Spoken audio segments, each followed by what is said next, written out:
Hai adik-adik, Om Swastiastu, selamat pagi. Bagaimana kabarnya hari ini? Di masa pandemi ini, adik-adik harus selalu menjaga kesehatan dan tetap mematuhi protokol kesehatan ya. Nah adik-adik, bagaimana sudah siap untuk belajar? Sebelum belajar, ada baiknya kita berdoa terlebih dahulu. Jika sudah, mari kita belajar. Adik-adik, hari ini kita belajar tema 2, subtema 1, pembelajaran ketiga.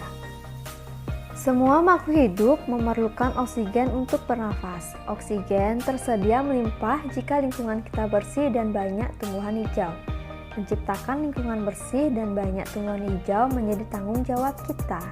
Agar kita mengetahui pentingnya tumbuhan bagi kehidupan kita, mari kita baca bacaan berikut yang berjudul Hari Menanam Pohon. Nah adik-adik, di sini ada teks yang berjudul Hari Menanam Pohon. Silakan adik-adik baca teks berikut dengan baik dan cermat, karena nanti ada tugas yang akan kakak berikan. Untuk memudahkan kalian membacanya, kalian bisa men-stop videonya. Selamat membaca.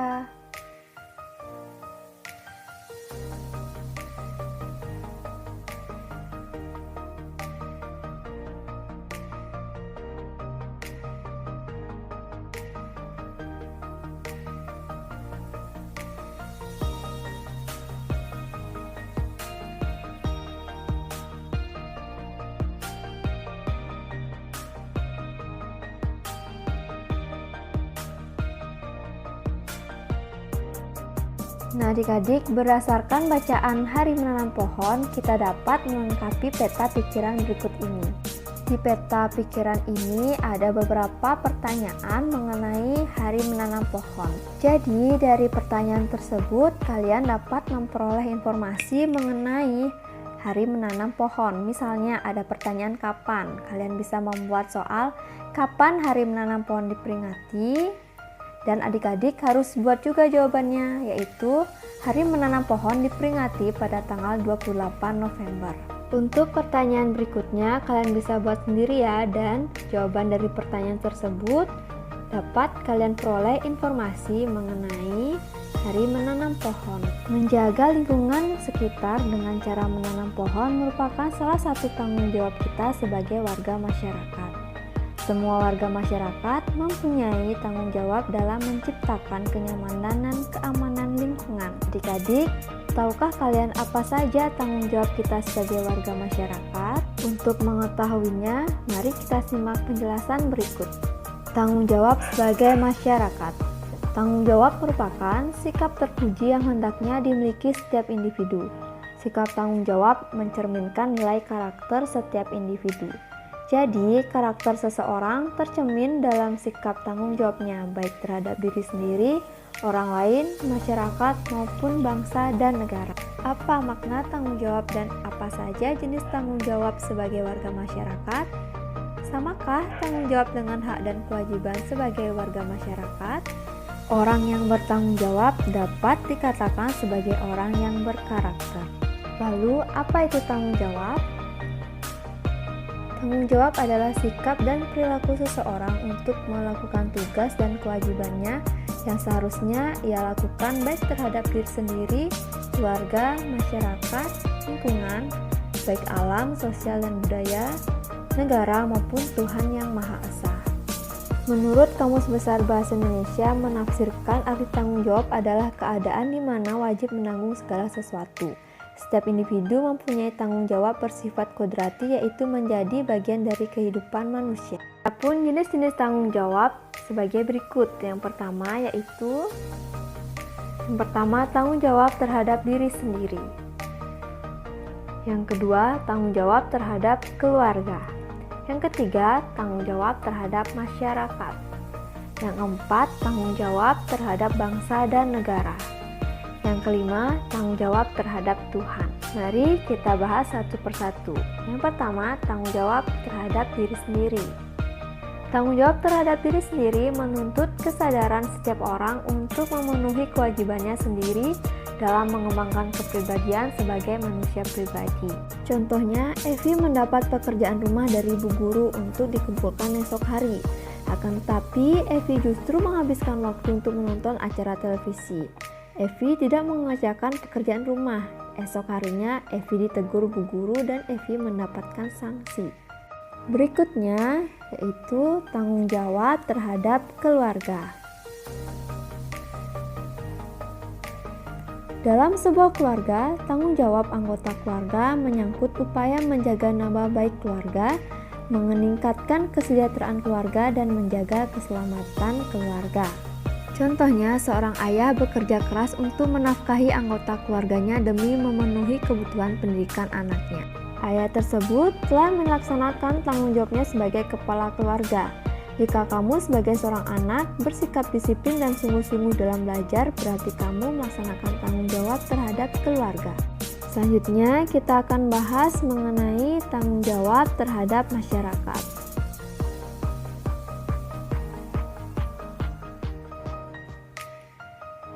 Dalam sebuah masyarakat, setiap anggota mempunyai tanggung jawab dan ikut serta menjaga kelangsungan hidup warga masyarakat.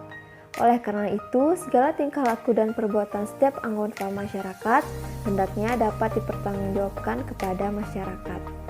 Contohnya, pada hari Minggu Pak Budi berencana pergi berlibur bersama keluarganya ke pantai. Akan tetapi, pada hari Minggu yang sama, warga masyarakat Desa Sukamakmur akan mengadakan kerja bakti membersihkan selokan. Pak Budi sebagai warga masyarakat memutuskan untuk menunda acara berliburnya bersama keluarga karena Pak Budi harus ikut bekerja bakti. Tindakan Pak Budi tersebut mencerminkan sikap tanggung jawab sebagai warga masyarakat.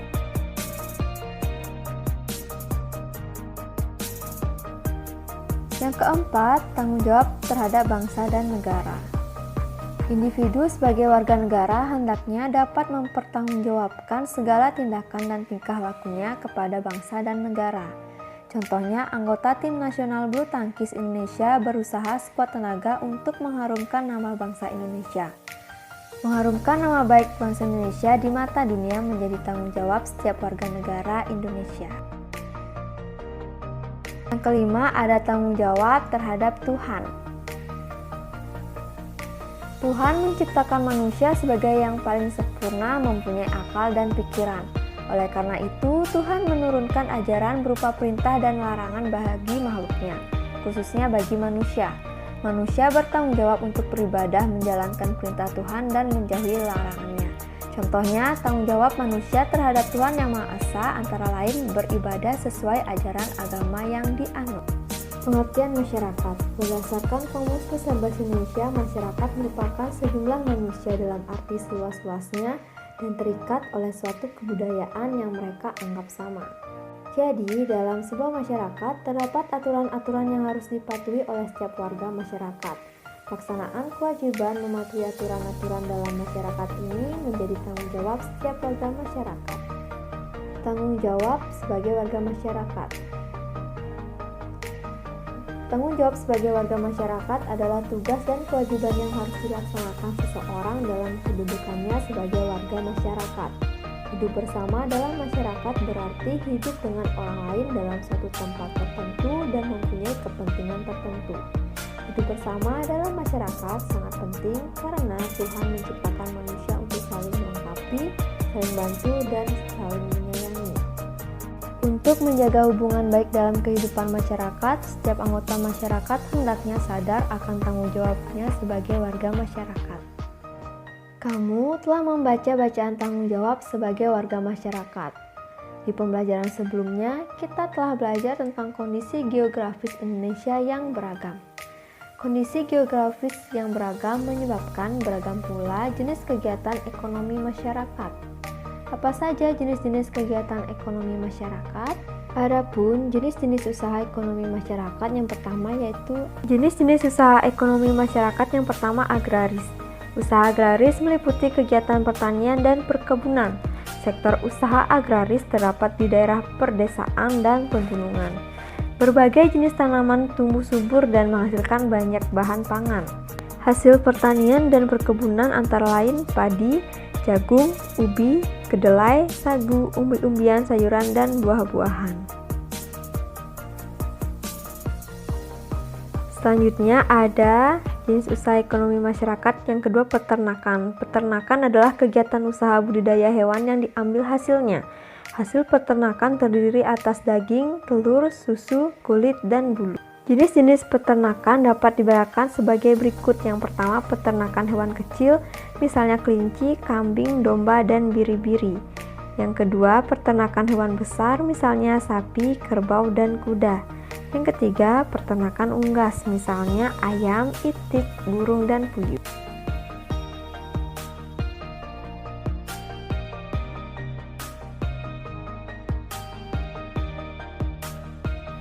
Yang ketiga ada perikanan. Secara umum, usaha perikanan dibedakan menjadi perikanan darat dan perikanan laut.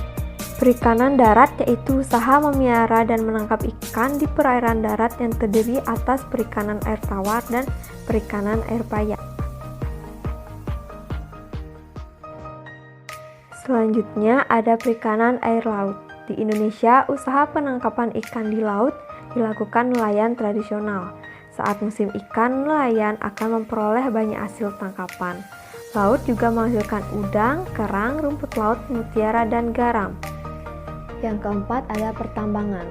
Dilihat dari kondisi geologisnya, wilayah Indonesia mengandung banyak barang tambang. Potensi barang tambang yang melimpah hendaknya dimanfaatkan bagi kemakmuran masyarakat. Barang tambang dapat dibedakan sebagai berikut. Yang pertama, barang tambang mineral logam, misalnya emas, perak, tembaga, timah, bauksit, dan nikel. Yang kedua, barang tambang mineral non-logam, misalnya belerang, gipsum, marmer, dan batu gamping. Barang tambang sumber energi, misalnya minyak bumi, batu bara, dan gas alam.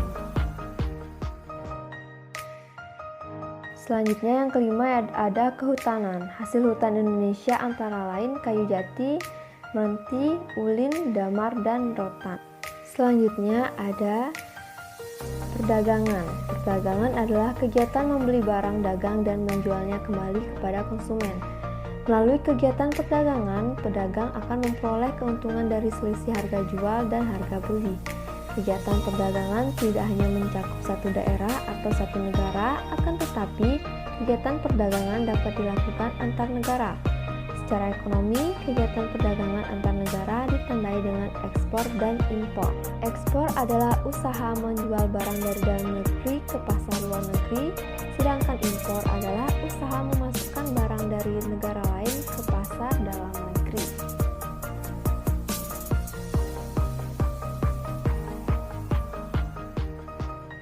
Yang ketujuh ada perindustrian, adalah kegiatan mengubah bahan mentah menjadi barang setengah jadi atau barang jadi. Usaha industri dapat dilakukan secara perorangan atau kelompok. Usaha industri dapat dikelompokkan industri rumah tangga atau home industry, industri sedang, dan industri besar. Contoh industri di Indonesia adalah industri makanan dan minuman, kosmetik, obat-obatan, garmen, serta elektronik. Nah adik-adik, sekian pembelajaran hari ini. Jika masih ada yang belum dimengerti, bisa tanyakan ke WA Group. Dan jika ibu ada salah kata, mohon maaf. Sekian pembelajaran hari ini, saya ucapkan terima kasih dan saya tutup dengan Parama Santi. Om Santi Santi Santi Om. Nah adik-adik, kita lanjut belajar pada tema 2 udara bersih bagi kesehatan, subtema 1 cara tubuh mengolah udara bersih pada pembelajaran keempat. Dengan tujuan pembelajaran yang pertama, dengan membaca teks dalam buku, siswa dapat menjelaskan informasi terkait pertanyaan apa, di mana, dan bagaimana. Yang kedua, dengan menyimak penjelasan guru dan membaca informasi, siswa mampu mengidentifikasi jenis-jenis usaha dan kegiatan ekonomi masyarakat Indonesia dalam bidang jasa.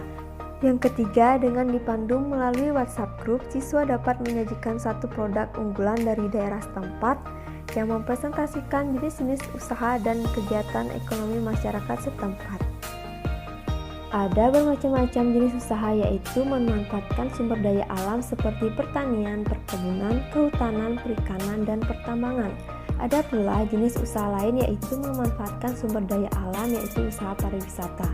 Ayo kita pelajari jenis usaha ini. Di sini kakak ada teks yang berjudul Melihat Jejak Merapi di Kaliadem. Silakan adik baca dengan cermat dan silakan stop videonya untuk memudahkan membaca.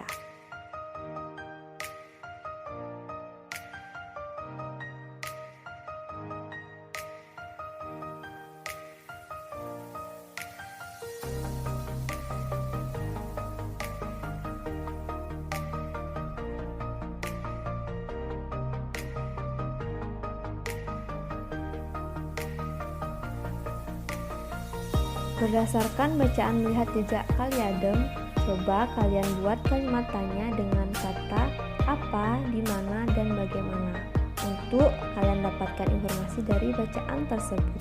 Masih ingatkah kamu bagaimana cara mendapatkan informasi dari sebuah teks? Untuk memperoleh informasi dari teks dapat dilakukan yang pertama yaitu membaca judul teks terlebih dahulu.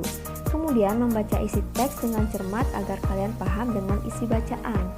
Dan terakhir, dapat membuat pertanyaan untuk menggali isi teks dengan kata tanya apa, siapa, di mana, kapan, mengapa, dan bagaimana. Selanjutnya ada jenis usaha bidang jasa. Jenis usaha pariwisata merupakan usaha di bidang jasa. Bidang jasa berkaitan dengan pemberian layanan kepada konsumen. Contohnya, usaha jasa selain pariwisata antara lain perbankan, keuangan, asuransi, kesehatan, dan hukum. Sektor jasa di Indonesia, terutama pariwisata, berkembang pesat. Pesatnya jasa pariwisata didukung potensi panorama alam Indonesia yang elok. Sektor pariwisata di Indonesia juga menunjukkan aspek budaya. Contoh objek wisata alam adalah danau, pantai, bukit, pegunungan, gunung, wisata alam, serta flora fauna.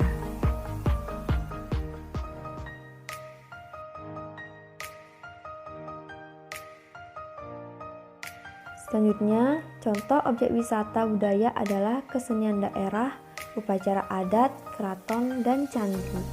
Berkembangnya sektor pariwisata menemukan usaha-usaha penunjang jasa pariwisata. Usaha-usaha di bidang jasa pariwisata antara lain sebagai berikut. Yang pertama, pengelola jasa penginapan, misalnya hotel, motel, wisma, dan losmen. Yang kedua, usaha penjualan barang cenderamata atau souvenir. Yang ketiga, penyedia jasa pemandu wisata atau tour guide. Yang keempat, penyedia jasa pariwisata dan transportasi atau tour and travel. Sekian pembelajaran hari ini. Jika ada yang kurang dimengerti bisa tanyakan, dan jika ada kesalahan kata, kakak mohon maaf, kakak tutup dengan Parama Santi. Om Santi Santi Santi Om. Terima kasih adik-adik.